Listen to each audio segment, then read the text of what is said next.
नमस्कार।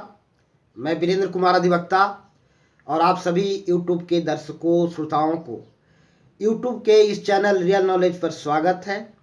और आज मैं पुनः आप लोगों के समक्ष इस चैनल पर हाजिर हूं और आज मैं पुनः आप लोगों के समक्ष कुछ अपना व्यक्तिगत विचार, अपनी व्यक्तिगत समझदारियां, अपनी मन की बात, दिल की बात आप लोगों के समक्ष प्रकट करने जा रहा हूं।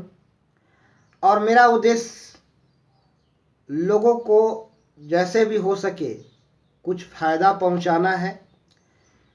तो सबसे पहले मैं यह बता दूं कि दुनिया में आप जितना भी जानकारी रखते हो, जितने भी ज्ञान आपने अर्जित किया है, वह बहुत कम है, बहुत ही न्यून है। वह सुई के नोक से भी कम है, क्योंकि यह संसार अथाह ज्ञान का सागर है और यहाँ कोई भी व्यक्ति सर्वज्ञ नहीं है। माना कि कुछ लोग किसी क्षेत्र के स्पेशलिस्ट हो सकते हैं, पीएचडी हो सकते हैं, लेकिन फिर भी यह नहीं कहा जा सकता कि वह सर्वज्ञ हैं। वह हर क्षेत्र का ज्ञान कर रखते हैं, वह हर क्षेत्र का मास्टर हैं, ऐसा नहीं है। तो यह संसार अथाह ज्ञान का सागर है और इस ज्ञान के सागर में हमने एक बूंद से भी छोटा सा ज्ञान अर्जित किया है। मेरा कोई औचित्य नहीं है, लेकिन हर इंसान का यह परम कर्तव्य है, यह दायित्व है कि वह अपने ज्ञान को अपने तक ही सीमित न रखें, इसे मुक्त हस्त लोगों को बांटे, लुटाएं।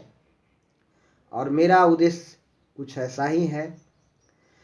कृपणता सिर्फ धन को लेकर के नहीं होता, रुपए पैसे को लेकर के नहीं होता। कृपणता का मतलब यह भी होता है कि आपने जो ज्ञान अर्जित किया है इसे भी किसी दूसरे को नहीं देना चाहते, इसे अपने तक ही सीमित रखना चाहते, यह भी कृपणता है। तो मैं आप लोगों के समक्ष अपनी अनुभव जो मैंने अभी तक प्राप्त किया है आप लोगों के समक्ष शेयर साझा करना चाहता हूं, ताकि हो सके हमारा इस अनुभव से किसी को कुछ भला हो जाए, किसी को कुछ उपकार हो जाए, किसी का कुछ मन का भ्रम मिट जाए, मार्गदर्शन हो जाए, किसी का कन्फ्यूजन दूर हो जाए। हो सकता है हमारी विचारों से कुछ लोगों का विचार मिलता जुलता हो, जिसके कारण हमारे विचारों को सुनकर के उनका कॉन्फिडेंस लेवल बढ़ जाए, उनके विचारों की पुष्टि हो जाए, उनको दिल को सुकून मिल जाए, शांति मिल जाए, खुशियां मिल जाए, उसे लगे कि हम जैसे हमारे विचारों को समर्थन करने वाले लोग और भी हैं, तो उनके कॉन्फिडेंस लेवल भी बढ़ सकता है।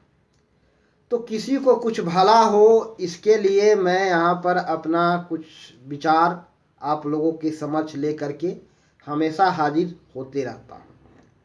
तो साथ ही सबसे पहले मैं यह भी बता देना यहाँ उचित समझता हूँ कि जो हमारे इस रियल नॉलेज को जितने भी सब्सक्राइबर हैं, सर्वप्रथम मैं उनको हृदय से, मन से कोटिशः धन्यवाद देना चाहूँगा कि उन्होंने इस चैनल को सब्सक्राइब करके हमारा उत्साह को बढ़ाया है, हमें प्रेरणा दिया है कि हम आप सबके लिए कुछ कर सके।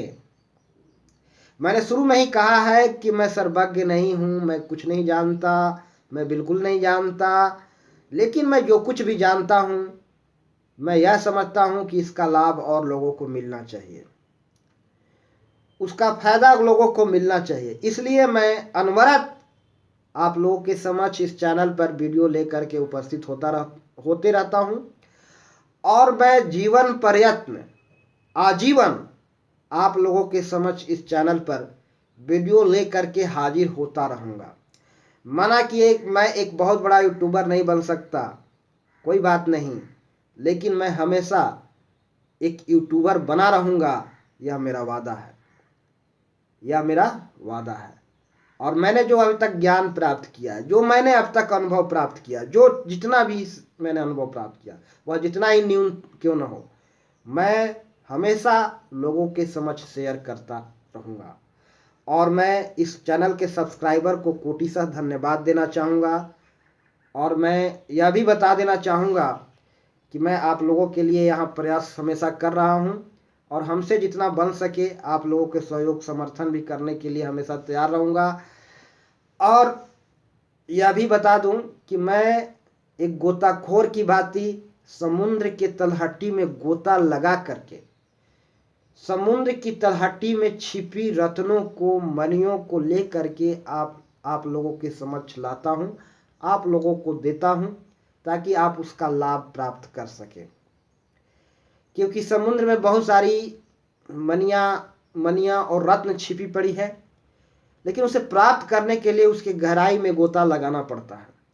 गोता लगा करके फिर उसको धरातल पर लाना, लोगों को दिखाना, लोग देख करके उन मनियों को, रत्नों को खुश होते हैं और उनको देना, और उन मनियों से, उन रत्नों से वह लाभ प्राप्त कर सके, यह भी मेरा उद्देश्य है।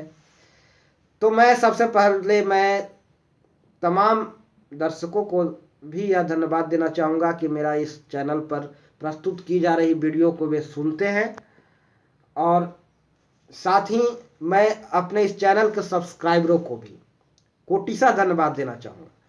तो मैं अपनी बात को यहाँ संक्षिप्त में रखना चाहूँगा।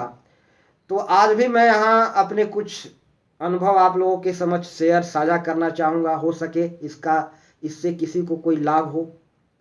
तो चलिए मैं अब बात की शुरुआत करता हूँ।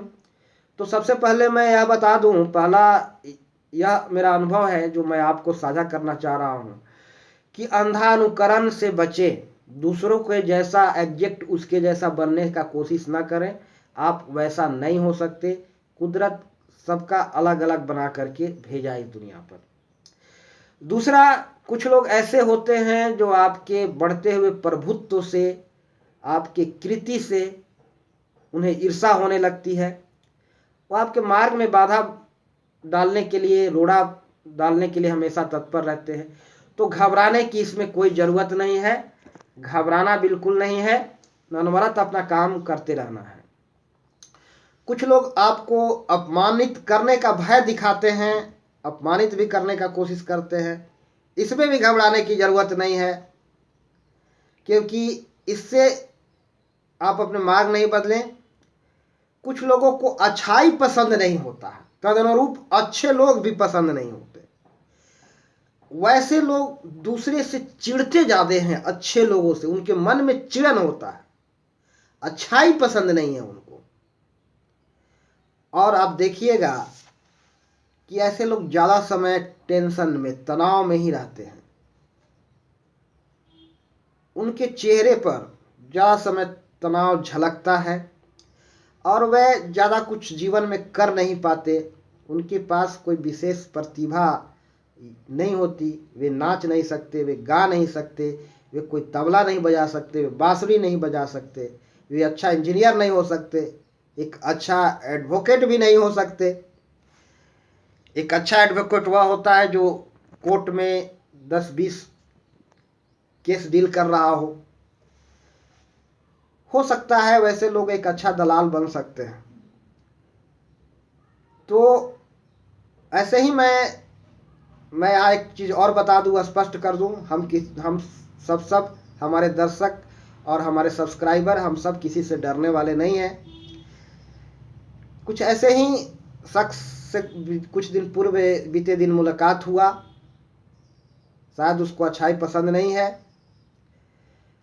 एक दलाल के खिलाफ मैंने कुछ बोल रहा था, अचानक एक वकील आकर के उसका पक्ष लेने लगा और उसका चेहरा पर हमेशा टेंशन रहता है। ऐसे देखिए, मैं भाव दिखा रहा हूँ, उसका चेहरा ऐसे हमेशा बना रहता है, हमेशा टेंशन। हंसने वाली बात है। तो जो लोग हमेशा टेंशन में है वही लोग हैं जिनको अच्छाई पसंद नहीं है, तदनुरूप अच्छे लोग से नफरत है, वे उसे लोगों से टेंशन में रहते हैं और उनका जीवन ऐसे ही नारकीय है। जो टेंशन में रह रहा है वो नारकीय जीवन जी रहा है। तो वैसे लोगों के बारे में ज़्यादा कुछ बोलने की ज़रूरत नहीं है। तो कहने का तात्पर्य यह है कि आप आलोचना से घबराए नहीं। बड़े से बड़े सूरमा को भी आलोचना सहन करना पड़ा है, अपमान सहन करना पड़ा है।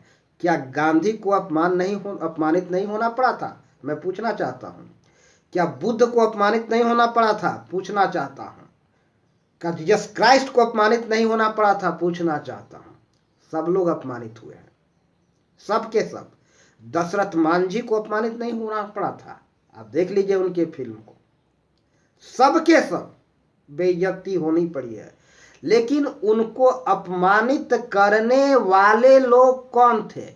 एक नीच स्तर के, निम्न कोटि के लोग। उनको गांधी ने नहीं अपमानित किया था, दशरथ मांझी को, या गांधी को दशरथ मांझी ने अपमानित नहीं किया था, सुभाष चंद्र बोस ने नहीं किया था, विवेकानंद ने नहीं किया था। तो वे नीच लोग होते हैं जिनका कोई अस्तित्व नहीं है। तो ऐसे लोग भी हैं समाज में जो अपमान का भय दिखाते हैं, लेकिन सूरमा किसी को अपमानित नहीं करता। तो आप अपमान से भी नहीं डरे, जीवन में आगे बढ़ना है, अपना वसूल पर कायम रखें। और मैं आप लोगों के लिए हमेशा से कुछ प्रेरणादायक बातें इस चैनल पर ले करके आता रहूंगा, जीवन पर्यंत आता रहूंगा। माना कि मैं एक बड़ा यूट्यूबर नहीं बन सका, लेकिन मैं जीवन वादा करता हूं कि एक यूट्यूबर बना रहूंगा, और बना रहूंगा, ये आप ध्यान रखिए। और आप लोगों के लिए समुद्र के गहराई से, समुद्र के गहराई में गोता लगा करके मानी, मुनक ही और रत्न ले करके आप लोगों के समय लाता रहूंगा। और आज मैं चूंकि ज़्यादा समय नहीं दे सकता, ज़्यादा समय का अभाव है, बहुत कुछ बोलना बाकी है। आने वाले समय में बहुत कुछ बोलूँगा, और वादा करता हूं कि सुनने वालों की संख्या भी दिनों दिन बढ़ेंगे। आज इतना ही, और शेष बातें आगे के वीडियो में मैं लेकर के आऊँगा, क्योंकि समय काफ़ी हो चुका है। तो अंत में मैं सभी को नमस्कार बोलना चाहूँगा, प्यार भरा नमस्कार, और जय श्री राम, जय हिंद।